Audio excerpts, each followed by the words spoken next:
Eh bien, bonjour à tous, bonjour à toutes, ici Chris de la chaîne Mister Blu-ray Vinyl, content de vous retrouver pour cette toute nouvelle vidéo de présentation achat.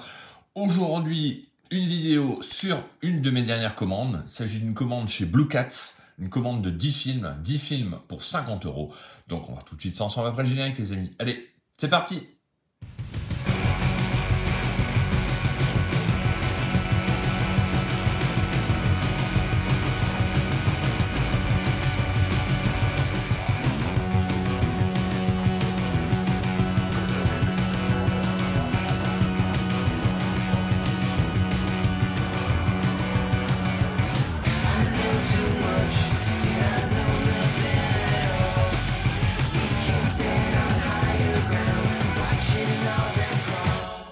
Alors, premier film de cette présentation, il s'agit d'un film de Joe Dante sorti en 1998.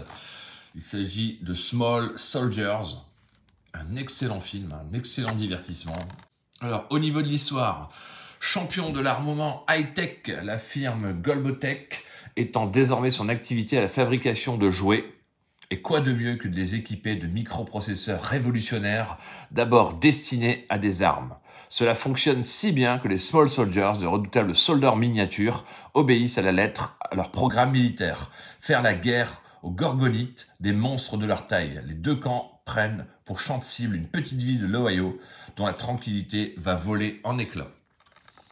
Au niveau des suppléments, donc on trouve un making-of de 11 minutes, des scènes et effets spéciaux coupés pendant 6 minutes, un bêtisier 5 minutes et des bandes annonces. Au niveau des langues, on trouve de l'anglais et du français en DTS HD Master Audio 5.1 et en 2.0 avec des sous-titres français. Durée du film 110 minutes. Bien content de les récupérer dans la collection. Celui-ci, Joe Dante, franchement, quand même un très très bon réalisateur qui a fait quand même des petites pépites, notamment le Gremlins, qui est son film le plus connu, Piranha, L'aventure intérieure, qui est aussi excellent. Donc, je ne peux que vous conseiller ce film. Franchement, si vous aimez les films que je vous ai déjà cités, je pense que vous aimerez ce petit film bien sympathique. The Small Soldiers. Deuxième film de cette présentation, les amis, il s'agit d'un film de Chuck Russell. Chuck Russell, réalisateur de The Mask, L'Effaceur.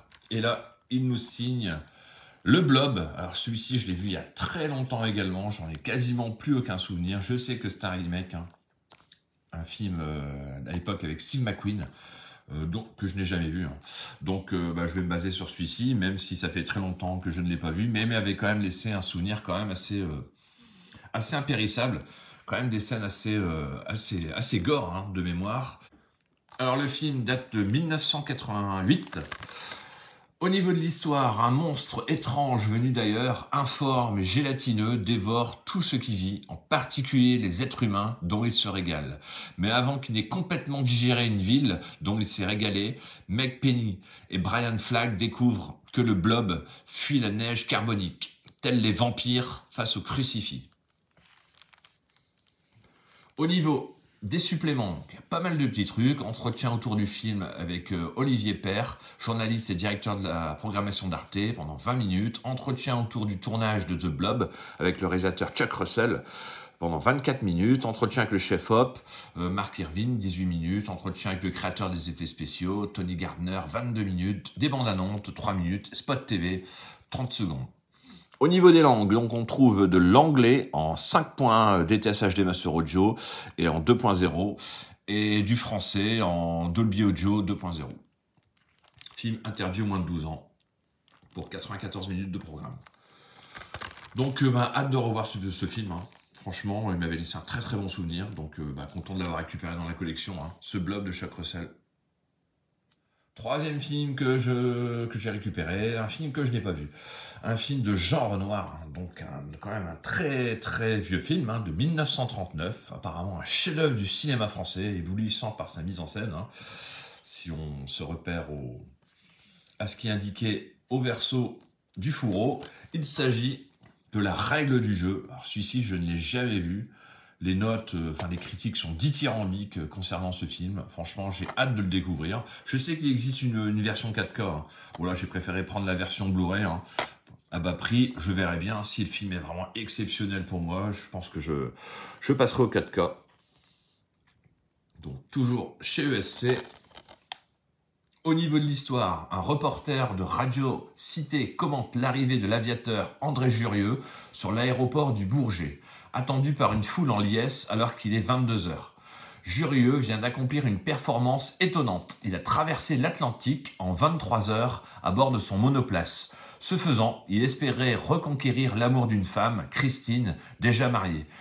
Mais celle-ci n'est même pas venue au Bourget pour l'attendre. Il proclame puérément à la TSF son désespoir, puis tente de se suicider. Son ami Octave parvient alors à le faire inviter dans la propriété de Sologne, des Le Chesnay, où se déroulera une partie de chasse.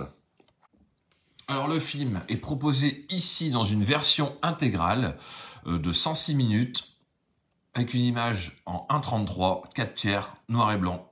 Et au niveau des langues, donc du français, mono. Donc, bon, on verra bien ce que ça donne, hein, cette règle du jeu.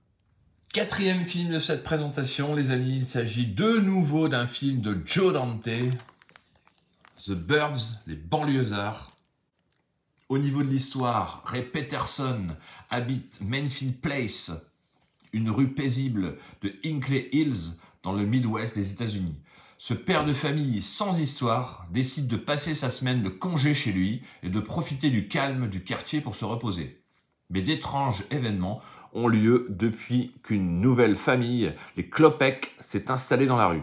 Ray et ses voisins, Art le fouineur et Marc le vétéran, ultra autoritaires, décident de les espionner, persuadés que les Klopek sont à l'origine de la disparition de leur voisin Walter. Donc un film, comme je disais tout à l'heure, hein, un réalisateur culte, hein, de Gremlins, Panique à Florida Beach. Ici, on a affaire vraiment à une comédie complètement hilarante, hein, qui lorgne un petit peu vers le cinéma fantastique. Une critique assez mordante de la société américaine. Bien content qu'elle soit disponible dans une version restaurée en 2K. Au niveau des suppléments, il n'y a pas grand-chose, hein, une préface de Franck Lafont et une bande-annonce, hein, tout simplement. Au niveau des langues, on trouve donc une version originale et une VF en DTS HD Master Audio 2.0 avec des sous-titres français. Durée du film, 102 minutes. Bien content d'avoir récupéré quand même ce The Burbs, hein, les banlieusards, un film franchement qui mérite le coup d'œil. Nouveau film de cette présentation, il s'agit de l'adaptation d'un livre de Stephen King, Cujo. Alors celui-ci c'est pareil, je l'ai vu il y a très longtemps, je n'ai quasiment plus aucun souvenir franchement de ce film. Quand même relativement ancien, hein. 1983, donc effectivement, il fête ses 40 ans. Je sais que les effets avec le chien à l'époque étaient quand même assez saisissants. Bon, je pense que ça a dû vieillir un tant soit peu. Mais bon, je pense que ça sera un petit plaisir coupable et une petite joie de pouvoir revoir ce film en HD dans les meilleures conditions possibles. Au niveau de l'histoire, Cujo, un gentil Saint-Bernard appartenant au mécanicien local, est mordu par une chauve-souris enragée. Non, on n'est pas dans le sketch de Bigard, hein, je vous rassure. Lorsque Donna et son petit garçon, Tad, se rendent chez ce dernier pour faire réparer leur Ford Pinto, ils ignorent qu'il vient de se faire attaquer et dévorer par Cujo. Seuls et prisonniers dans leur voiture en panne, ils vont devenir les proies d'un chien bien décidé à ne pas perdre la face. Donc, hein, première adaptation d'un roman de Stephen King, hein, par le réalisateur Lewis Teague, qui a notamment signé Cat's Eye, un huis clos, hein, un huis clos d'anthologie, d'après ce qui est noté. Bon, j'irai pas jusque-là, je sais que c'est quand même relativement sympathique, mais bon, on n'ira pas jusque-là quand même. Je vois que la photographie était signée Jane Demant, hein, qui a quand même signé la photo de Piège de cristal, Basic Instinct notamment, et puis qui a réalisé notamment Speed, hein, et Twister, donc quand même un bon réal, même si sa carrière par la suite, c'est il est un petit peu tombé en désuétude. Donc, bon, la photo, à mon avis, doit être quand même très belle, hein, pour l'époque. Donc, hâte de découvrir ce petit film, hein.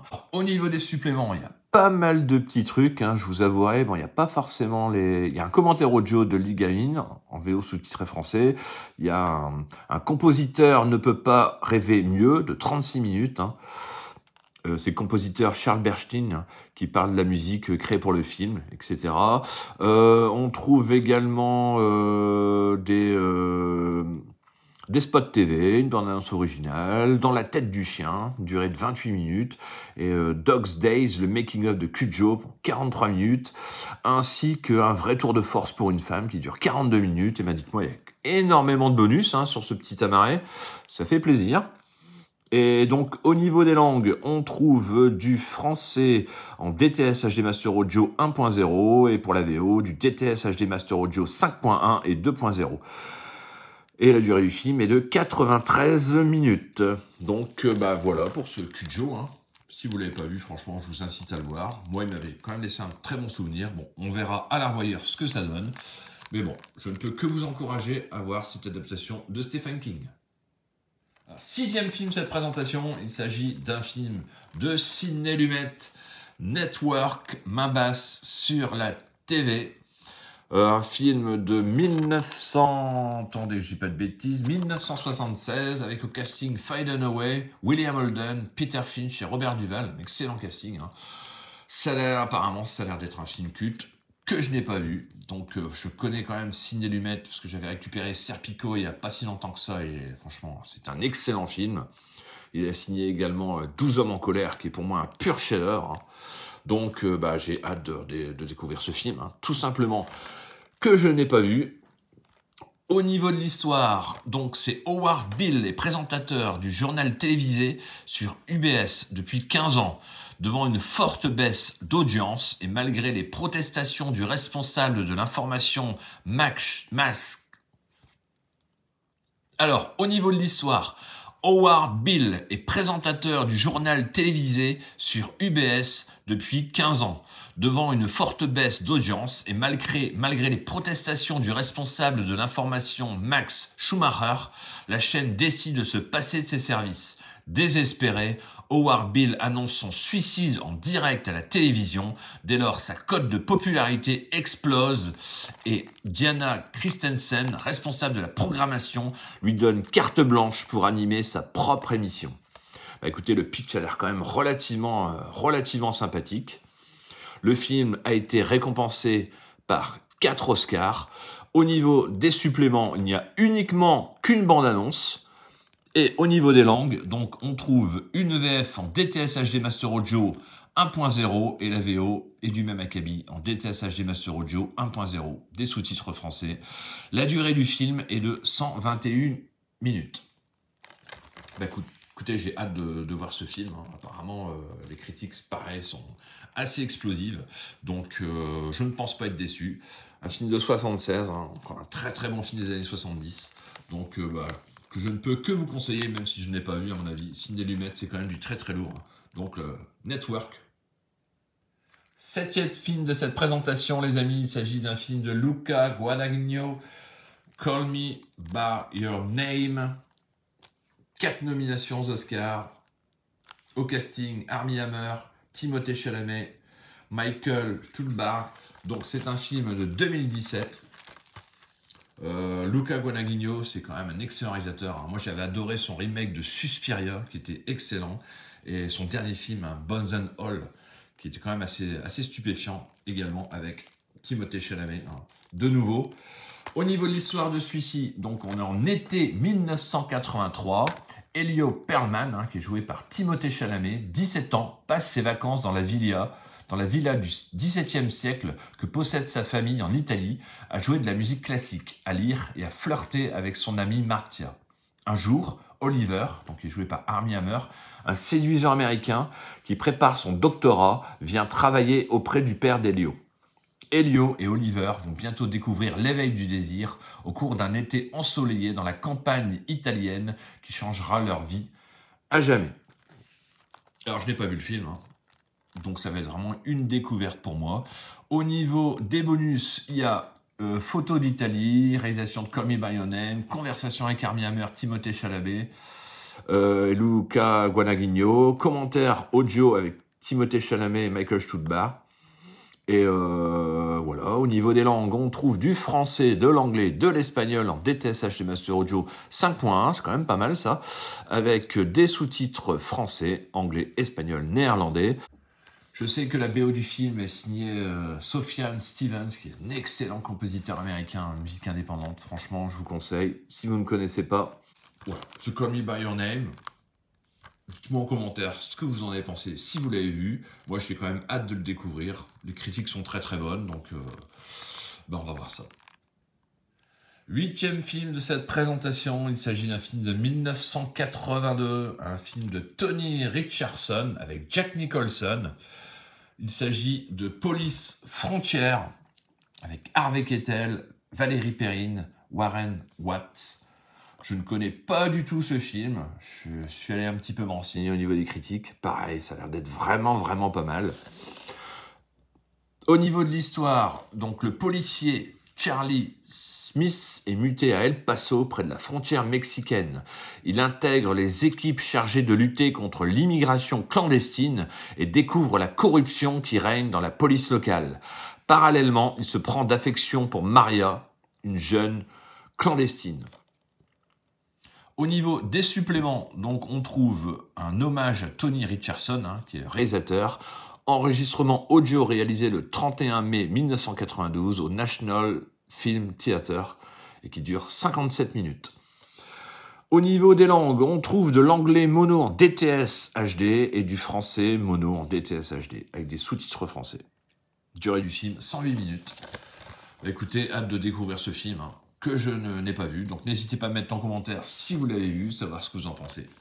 Ce Police Frontière, Jack Nicholson.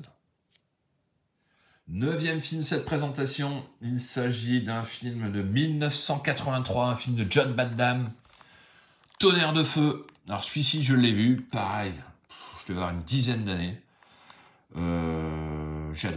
J'ai adoré, donc vraiment hâte de redécouvrir ce film. Je sais que les scènes avec l'hélicoptère étaient quand même assez bluffantes, tout en practical. Franchement, un pur bonheur. J'espère qu'il n'a pas trop vieilli. Ce film est apparemment la référence du film d'hélicoptère, film culte pour toute une génération. Tonnerre de feu est un thriller policier particulièrement musclé. Au niveau de l'histoire, donc, la police de Los Angeles s'est dotée d'un nouvel appareil. Tonnerre de feu, un hélicoptère dernier cri. Ce bijou technologique voit à travers les murs, entend à distance et dispose d'un système d'armement aussi dévastateur qu'ultra sophistiqué.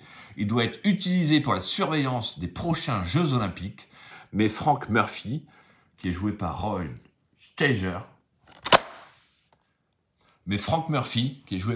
Schneider, un ancien du Vietnam chargé de tester l'appareil, va rapidement comprendre qu'un terrible complot se dessine autour de lui.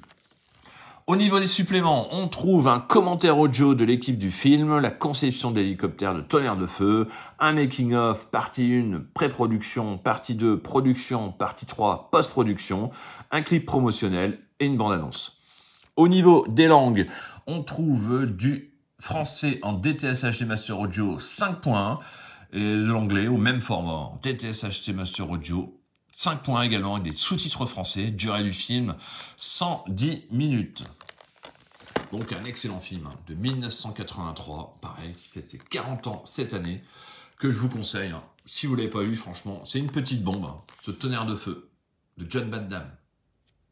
Et enfin, dernier film de cette présentation, il s'agit d'un film de 1962, un film de John Frankenheimer, un crime dans la tête, qui a eu droit à un remake, je pense, dans les années 2000, avec Denzel Washington, que j'ai vu. Celui-ci, je ne l'ai pas vu. Au casting, Frank Sinatra, Laurence Harvey et Janet Leigh. Au niveau de l'histoire, à son retour de Corée, le sergent Raymond Shaw est accueilli avec les honneurs dus à son statut de prisonnier de guerre. Le capitaine Bennett Marco, qui commandait le bataillon auquel appartenait le sergent, est tenté par des cauchemars récurrents. Ces cauchemars vont l'amener à enquêter sur Shaw. Donc je sais que c'est un thriller politique, très angoissant, très mystérieux, très haletant. Au niveau des suppléments, on trouve un entretien avec Bernard Benoyel, essayiste du cinéma pendant 25 minutes, une bande-annonce, une conversation à trois avec Frank Sinatra, John Frankenheimer et George Axelrod, qui dure 7 minutes. Au niveau des langues, donc, il y a de l'anglais en PCM mono dual et du français en PCM mono dual également, avec des sous-titres français. Donc la durée du film est de 126 minutes. Un film en noir et blanc. Hâte de découvrir ce film, que je n'ai pas vu. J'ai vu l'original, le remake, donc je pense que je ne serai pas déçu. Hein. Je connais l'histoire. Donc si c'est aussi bien, ça sera très très bien. Donc ce crime dans la tête de John Frankenheimer. Bon, écoutez les amis, ça sera tout pour la vidéo du jour. J'espère qu'elle vous aura plu. N'hésitez pas à mettre en commentaire, hein, comme d'habitude, si vous avez vu certains de ces films. N'hésitez pas à me dire ce que vous en pensez. N'hésitez pas à liker cette vidéo si elle vous a plu. Et puis à vous abonner à la chaîne pour la faire vivre, hein, tout simplement. Et puis m'encourager à continuer dans ce sens. Je vous remercie et puis on se dit à très très bientôt. Allez, ciao les amis!